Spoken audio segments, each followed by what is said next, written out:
now we're going to go ahead and assess this patient's cardiovascular system, and we're going to go ahead and do this by palpating her carotids and seeing what her carotid pulse is, and we're going to do this one at a time.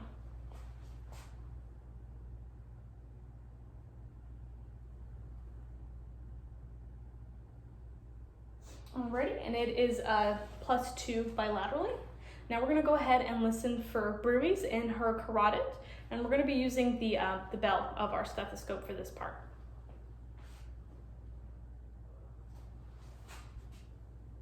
Big breath in, hold it.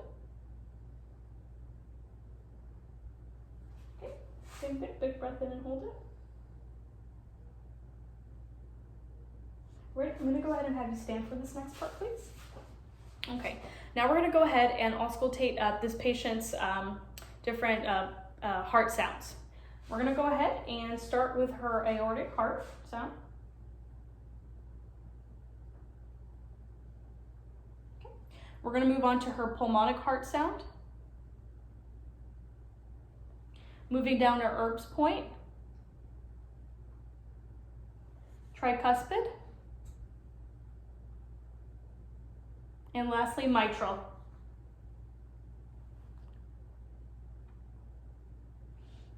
Alrighty, all heart sounds are present. There are no murmurs, thrills, or heaves present. We're going to go ahead and move on to this patient's gastrointestinal assessment, and for the purposes of this video, we're going to just do it while she's standing. Typically, we would have the patient laying down in a comfortable position for this part, and we're just going to start with some basic questions. So how are your urinary habits lately? Are you able to use the bathroom and urinate with no problems, no burning, discharge? Okay, what about your last bowel movement? When was that? Today. Okay, and you have how many bowel movements do you have a day? Twice. Okay, and are they, do you see any blood? Are they black or tarish? Okay. The patient reports normal bowel movements and also normal urinary habits. Her general shape of the abdomen is non-protuberant, and it's symmetrical and proportionate for the patient's size. We're going to go ahead and auscultate her bowel sounds in all 4 quadrants, and we're just going to have you lift up the top shirt for me.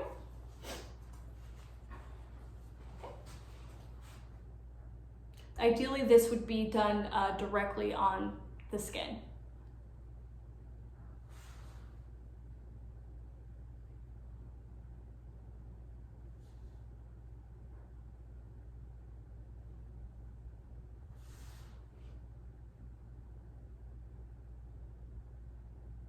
Thank you. The patient presents with hypoactive bowel sounds, ranging from about 3 sounds per minute. And we're going to go ahead and just palpate those same 4 quadrants and see if we can elicit any pain or tenderness, especially when we're rebounding the quadrants. So just let me know if anything hurts or feels uncomfortable, okay?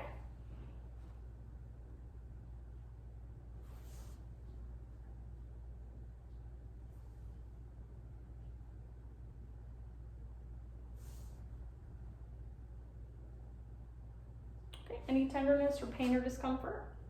Alrighty, so the patient did not elicit tenderness. We're going to go ahead and move on to the musculoskeletal component of the system. We're just going to inspect the patient's extremities, all 4 extremities, and we're going to look for signs of edema, tenderness, warmth, change in temperature, or deformities. So I'm just going to have you stick out your arms, and I'm just going to take a look at your arms here.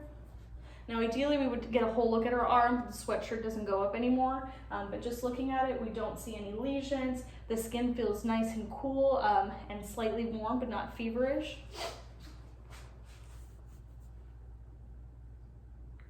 Okay.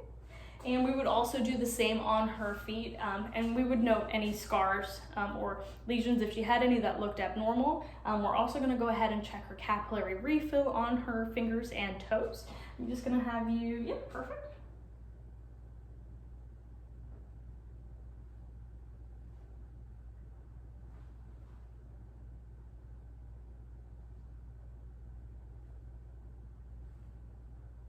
Alrighty, we would do the same procedure on all of her 5 toes bilaterally.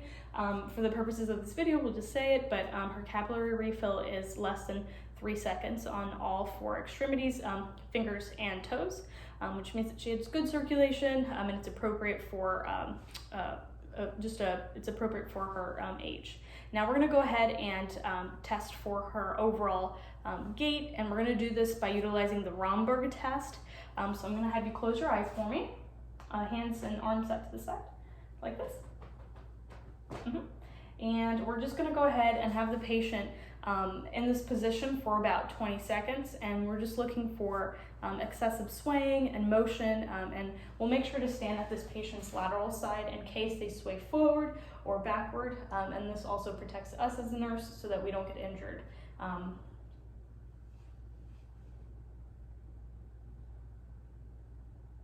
Alrighty. So 20 seconds have gone by. The patient does not present with any swaying. We're going to go ahead and assess the range of motion on all 4 of her extremities. I'm going to go ahead and have you just extend your arms out, bring them in, okay, and I'm just going to have you rotate them in circles, okay, and we would also do this for her legs, and we would just do this in 3 different directions: flexion, extension, and then circular movements. We're going to test her grip strength now. I'm going to go ahead and have you squeeze my hands really hard as you can. Alrighty, perfect. The patient had good grip strength, and it was 5 out of 5. Now we're going to go ahead and move on to her reflexes. And for this, we're going to go ahead and start with her brachioradial reflex, and we're going to do this bilaterally. So, okay, let's go ahead and do it on this one as well. Ready? Let's do this on her bicep reflex. Okay, we would do the same on this one.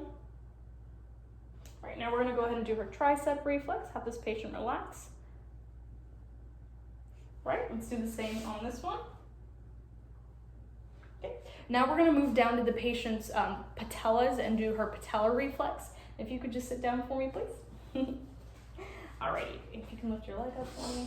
Ideally, the patient would be sitting for this, but for the purposes of the video, we'll pretend. Okay,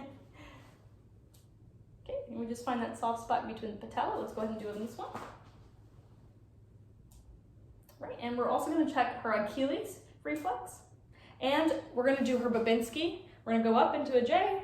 Alrighty, and let's do this one here, Achilles, and we're just going to go up into a J. And we try and do it on the lateral side of the foot so that the patient doesn't experience tickling and give us a positive Babinski sign.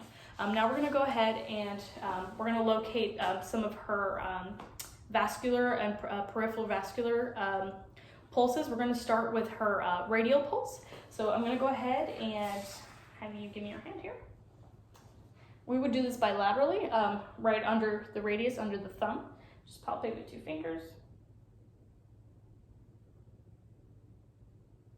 Ready? Let's go ahead and switch. Same thing with this one. And her pulse is present. Now we're going to do her brachial pulses as well.